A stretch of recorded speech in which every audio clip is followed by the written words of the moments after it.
potensi untuk terjadinya sebuah korupsi, sebuah persekongkolan. Nah, di sini kita harus bangun sebuah demokrasi yang bersih, yaitu demokrasi yang tidak mahal kos politik kita. Bagaimana membangun sebuah kos politik yang murah? Ingin menjadi gubernur, ingin menjadi bupati, jangan dibebani biaya yang mahal. Biaya untuk rekomendasi dari partai, biaya untuk kampanye. Jangan dibebani dengan biaya yang kos politik yang mahal. Ingin jadi calon anggota DPRD, DPR RI, mengeluarkan biaya yang besar, politik yang besar. Ini menjadi salah satu budaya, kultur budaya, money politik, jor-joran yang akan kedepannya ini adalah pintu masuk untuk korupsi seandainya mereka terpilih.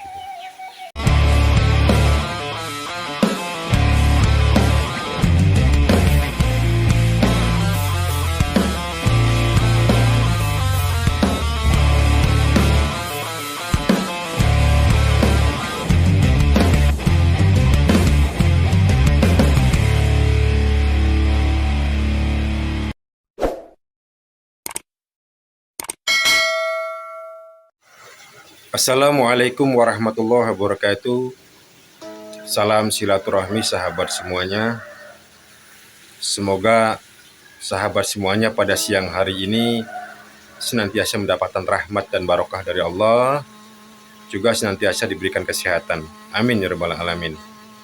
Salam NKRI, salam Bhinneka Tunggal Ika. NKRI adalah kita. Sahabat semuanya, masih bersama KAP di Saung Supi Milenia, lereng utara Gunung Ciremai. Kali ini kita ngobrol-ngobrol santai tentang menyikapi sebuah tahun politik ya.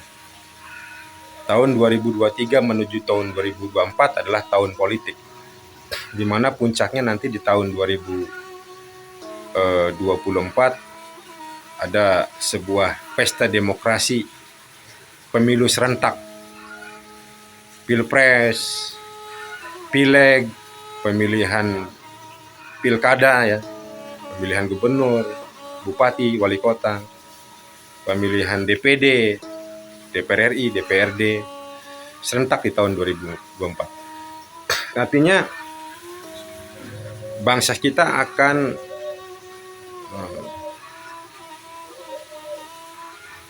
menuju menghadapi sebuah era pesta demokrasi terbesar di 2024, di mana diharapkan pada pemilu di 2024, pemilu serentak ini menghasilkan pemimpin-pemimpin, para wakil rakyat yang bisa membawa perubahan lebih baik negeri ini. Tantangan ke depan adalah tantangan yang cukup besar, PR bersama untuk bangsa kita. Kita harus mampu mensejajarkan diri dengan bangsa lain. Kita harus mampu menggali potensi-potensi dalam negeri. Jadi mari kita sambut pesta demokrasi di 2024 ini dengan dewasa dan menjauhi dari politik uang, politik yang curang, membangun sebuah politik yang jujur dan berkeadilan. Sahabat semuanya, bangsa kita adalah bangsa besar. Kita memiliki sumber daya manusia yang besar, penduduk terbesar kelima di dunia. Sumber daya manusia kita, bangsa kita orang-orang yang tangguh, hebat. Kita memiliki sumber daya alam yang berlimpah, kaya raya. Kita memiliki wilayah teritorial yang luas, yang indah, yang strategis. Nah, dari modal itu, hal yang masuk akal kalau bangsa kita ke depannya akan menjadi negara yang besar, negara yang diperhitungkan di kancah dunia. Bahkan cita-cita Bung Karno, negara kita Indonesia akan menjadi mercusuar dunia, menjadi corong dunia. Itu hal yang bukan hayalan, mustahil. Modal kita cukup, sumber daya manusia, sumber daya alam, dan wilayah teritorial. Kuncinya adalah satu, kita membangun demokrasi yang dewasa, yang bersih, menghasilkan aparatur-aparatur negara, pemimpin bangsa, para wakil rakyat yang jujur, yang baik, yang terbebas dari segala hal korupsi, kolusi, dan nepotisme. Hal itu bukan hal yang mudah, karena korupsi itu bukan hanya moralitas akhlak dari seseorang, tapi kondisi, kultur yang terbangun itu juga berpengaruh, berpotensi untuk terjadinya sebuah korupsi, sebuah persekongkolan. Nah, di sini kita harus bangun sebuah demokrasi yang bersih, yaitu demokrasi yang tidak mahal kos politik kita.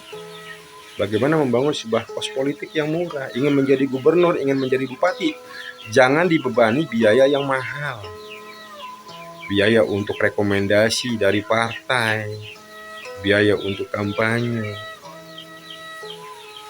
Jangan dibebani dengan biaya kos politik yang mahal. Ingin jadi calon anggota DPRD, DPR RI, mengeluarkan biaya yang besar, kalau politik yang besar.